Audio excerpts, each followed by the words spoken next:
জীবনের চরম সত্য কথা হলো, আপনি নিজে কিছু না করলে আপনাকে কেউ কিচ্ছু করে দেবে না। বাস্তব কথা। আপনি কি করবেন? আপনি বর্তমানে যুগ হিসেবে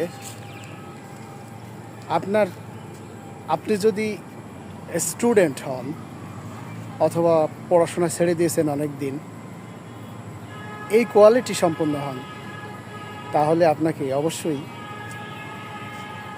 ইংলিশ অ্যান্ড কম্পিউটার এই দুটো ভাষা জানতে হবে। কম্পিউটারের ভাষা ইংলিশ, কিছু প্রোগ্রামিং ভাষা আছে, কিছু অন্যান্য ভাষা আছে, এগুলো আপনাকে জানতে হবে। এক কথায় এই দুটা স্কিল, একটা ল্যাঙ্গুয়েজ স্কিল আর একটা কম্পিউটারের স্কিল, এই দুটো আপনাকে জানতেই হবে।